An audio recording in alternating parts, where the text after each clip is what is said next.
ఆడుతూ పాడుతూ పని చేస్తుంటే అలుపు సొలుపేమున్నది కాంగ్రెస్ సోడు చేసిన కథకు కడుపుల మన్నుబట్టది బూడిద మిగిలింది లాస్టుకు బురదే ఉన్నది.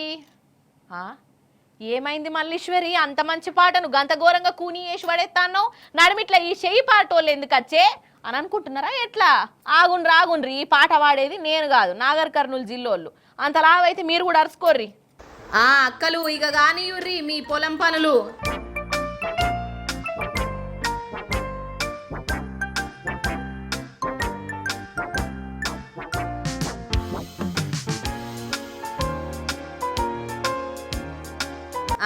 ఎవరన్నా నాట్లు పొలంలో ఎత్తారు కానీ వీళ్ళేంది రోడ్ల మీద ఎత్తాన్లు అని అంటారా? అదే మరి కాంగ్రెస్ తెచ్చిన మార్పు అంటే. మార్పు అంటే ఏం మార్పు అనుకుంటారు కదా. ఇగో రోడ్ల మీద నాట్లేసేదాకా పట్టుకొచ్చింది చెయ్యి పార్టీ. ఇగో గిట్లనే అంటుర్రి అక్కలు. మరి ఒకసారి నుండ్రి మీరు కూడా. ఎవరైనా దయచేసి మా మీద మీరు ఇది చర్య తీసుకుంటేనే మంచిది. మీరే పట్టించుకోవాలి, ఎవరు పట్టించుకునేది కాదు. వేసిరు మీరు రోడ్ వేసి ఇంటి ముందు నీళ్ళు వాళ్ళేనా? సిసి రోడ్ అన్నాడు సిసి రోడ్ వేసినాడు నీళ్ళు వాళ్ళలే. ఇవాళ సిసి రోడ్ అని వేసిన పేరు కానీ సిసి రోడ్ వేసి కానీ నీళ్లు మలుతున్నాయి. మీరు ఏమన్నాడు ఒక్క నీళ్లు మల్లలేదు.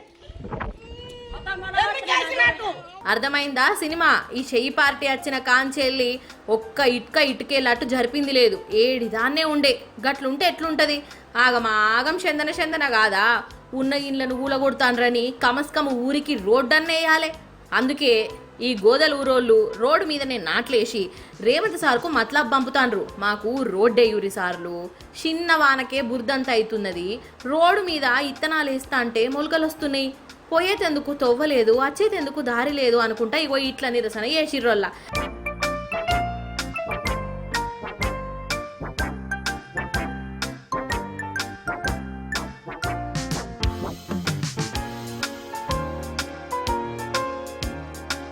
ఇక్కడనే కాదు చాలా ఊర్ల పరిస్థితికి ఇదేనట.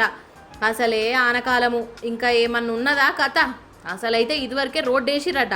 మరి చెయ్యి పార్టీ ప్రభుత్వంలో పనులు ఎట్లుంటాయో వల్ల వేసిన కొన్నొద్దులకే ఆ రోడ్డు గాయమైపోయింది. జనాలకు ఇగో ఇట్లా అవస్థ అవుతుంది. ఇక ఇప్పటికన్నా జనం గురించి ఆలోచించుర్రని ఇగో వీళ్ళు శాపాలు పెడతాండ్రు. అది కథ.